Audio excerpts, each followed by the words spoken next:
BNP শিক্ষা নেয়নি, দলটি নিশ্চিত বঙ্গোপসাগরে ডুববে, বললেন ফরহাদ মজহার। উপদেষ্টারা নির্বাচনের দিনক্ষণ নিয়ে ভিন্ন ভিন্ন কথা বলছেন, বললেন রিজভী। জানাবো মিঠে করা সংলাপ, আসন্ন নির্বাচনী যুদ্ধে পাল্লা ভারী কোন দিকে। এবং সর্বশেষ জানাবো ফুটপাত দখল করে ব্যবসা করলে ট্রেড লাইসেন্স বাতিল। এতক্ষণ শুনছিলেন সংবাদ শিরোনাম, এবারে বিস্তারিত। তবে তার আগে অনুরোধ থাকবে আমাদের চ্যানেলটি সাবস্ক্রাইব করে বেল আইকনটি ক্লিক করুন।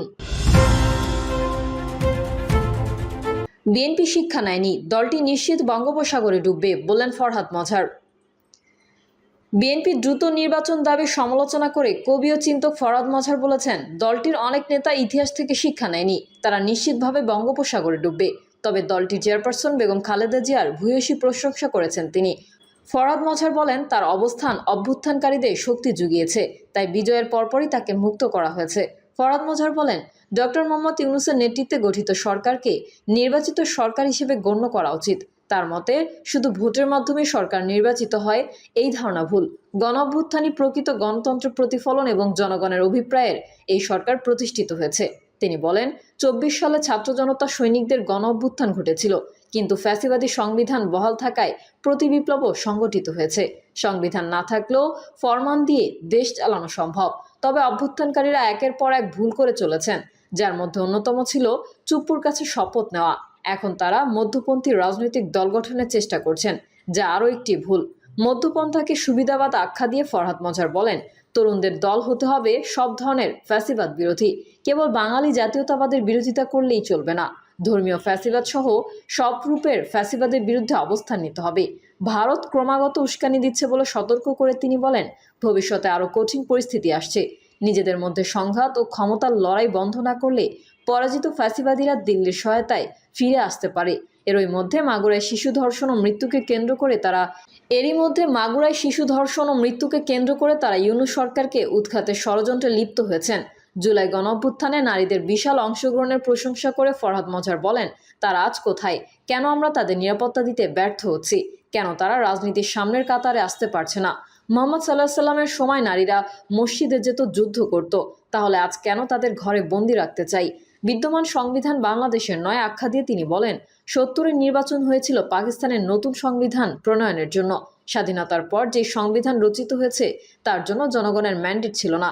এটি সাম্য, মানবিক মর্যাদা ও সামাজিক ন্যায় বিচারের বিপরীত। উপদেষ্টারা নির্বাচনের দিনক্ষণ নিয়ে ভিন্ন ভিন্ন কথা বলছেন, বললেন রিজভী। বিএনপির জ্যেষ্ঠ যুগ্ম মহাসচিব রুহুল কবির রিজভী বলেছেন, সংস্কার দীর্ঘমেয়াদী বা স্বল্প মেয়াদের কোনো বিষয় নয়, এটি একটি চলমান প্রক্রিয়া। আজ যে সংস্কার হচ্ছে সেটি পরবর্তীতে আবার সংস্কার হতে পারে। বিএনপি বিটের সাংবাদিকদের সম্মানে এই ইফতার মাহফিলের আয়োজন করে জাতীয়তাবাদী যুবদল, স্বেচ্ছাসেবক দল ও ছাত্রদল। অনুষ্ঠানে রিজভী বলেন, সংস্কার দীর্ঘমেয়াদের কথা বলে যারা, তারা নির্বাচন নিয়ে কালক্ষেপণ করছেন, সেটি কোনোভাবেই গ্রহণযোগ্য নয়। কারণ অন্তর্বর্তী সরকারের প্রতি মানুষের এবং গণতন্ত্রকামী দলগুলোর যেই সমর্থন রয়েছে সেটি সরকারকেই যথাযথভাবে মূল্যায়ন করতে হবে। তিনি বলেন, অন্তর্বর্তী সরকারের প্রধান উপদেষ্টা শুরু করে উপদেষ্টারা নির্বাচনের দিনক্ষণ নিয়ে ভিন্ন ভিন্ন রকম কথা বলছেন, যে কারণে বিষয়টি নিয়ে ধোঁয়াশা সৃষ্টি হচ্ছে। জনমনে এই বিষয়ে এক ধরনের বিভ্রান্তিও তৈরি হচ্ছে। রিজভী সাংবাদিকদের উদ্দেশ্য করে বলেন, ফ্যাসিস্ট শেখ হাসিনার শাসনামলে সাংবাদিকদের তৎপরতার কারণে অনেক নেতাকর্মী জীবনে বেঁচে ফিরেছেন, অনেকেই গুমের হাত থেকে বেঁচে এসেছেন। কারণ যখন সংবাদ প্রকাশ হয়ে যায় তখন আইনশৃঙ্খলা রক্ষা বাহিনী আর গুম করতে পারেনি। এমনও সময় গেছে রাত ২টা-৩টার সময় আমরা সাংবাদিকদের ডেকেছি, তারা এসেছেন, আমাদের সংবাদ প্রচার করেছেন। জানাবো মিঠে করা সংলাপ, আসন্ন নির্বাচনী যুদ্ধে পাল্লা ভারী কোন দিকে। সব দিক বিচার বিশ্লেষণ এবং হিসাব নিকাশ করে মনে হচ্ছে এই বছরের ডিসেম্বরের মধ্যেই জাতীয় নির্বাচন অনুষ্ঠিত হতে যাচ্ছে এবং এই নির্বাচনী প্রতিদ্বন্দ্বিতায় দেশের ৩টি রাজনৈতিক দলের মধ্যে প্রতিদ্বন্দ্বী সেই দল ৩টি হতে পারে বিএনপি, জামায়াতে ইসলামী এবং সদ্য গঠিত এনসিপি। এই দল ৩টির মধ্যে সবচেয়ে পুরনো হলো জামায়াতে ইসলামী এবং তারপর বিএনপি। ১৯৭৮ সালের ১ সেপ্টেম্বর বিএনপি প্রতিষ্ঠা লাভ করে। স্বাধীনতার ঘোষক সাবেক রাষ্ট্রপতি শহীদ জিয়াউর রহমান ১৯৭৮ সালে দলটি প্রতিষ্ঠা করেছিলেন। তৎকালীন আওয়ামী লীগ সরকার গণতান্ত্রিক ব্যবস্থা বাতিল করে একদলীয় বাকশালী ব্যবস্থা কায়েম করার পর 1975 সনের 15 আগস্ট ভোরে বাংলাদেশ সেনাবাহিনীর একদল সদস্য সামরিক অভ্যুত্থান ঘটিয়ে রাষ্ট্রপতি শেখ মুজিবুর রহমানকে তার ধানমন্ডির বাসভবনে সপরিবারে হত্যা করার পর নানা সংকটের মধ্যে একসময় বীর মুক্তিযোদ্ধা জিয়াউর রহমানকে দেশের দায়িত্বভার গ্রহণ করতে হয় এবং অতঃপর তিনি আবার বহুদলীয় গণতান্ত্রিক ব্যবস্থার প্রবর্তন করেন। এ অবস্থায় 47 বছরের পুরনো দল বিএনপি কয়েক দফা ক্ষমতাসীন হওয়ার পর দীর্ঘ 19 বছর একটানা ক্ষমতার বাইরে থেকে আবারও নির্বাচনী পরীক্ষায় অবতীর্ণ হতে চলেছে। অন্যদিকে জামায়াতে ইসলামী বিএনপির চেয়ে পুরনো একটি রাজনৈতিক দল হওয়া সত্ত্বেও কোনোদিনই দলটি রাষ্ট্রীয় ক্ষমতায় অধিষ্ঠিত হতে পারেনি। বর্তমান অবস্থায় বিএনপির সাংগঠনিক শক্তি অন্যান্য দলের চেয়ে বেশি এবং দলটি শক্তিশালী বিবেচিত হলেও শক্তিমত্তার দিক থেকে জামায়াতে ইসলামীকেও কম কিছু মনে হচ্ছে না। কারণ মাঠে ঘাটে চারদিকে তাকালেই তাদের লোকজনকে মিটিং মিছিলে সরব দেখা যাচ্ছে। দেশের বিভিন্ন স্থানে তারা তাদের সাংগঠনিক শক্তি প্রদর্শন করে চলেছে এবং তাদের সেই শক্তি উত্তরোত্তর বৃদ্ধি পাচ্ছে বলেই মনে হচ্ছে। আওয়ামী শাসন আমলে তারা কোনোদিন দেশের কোথাও মাথা তুলে দাঁড়াতে পারেনি। এই অবস্থায়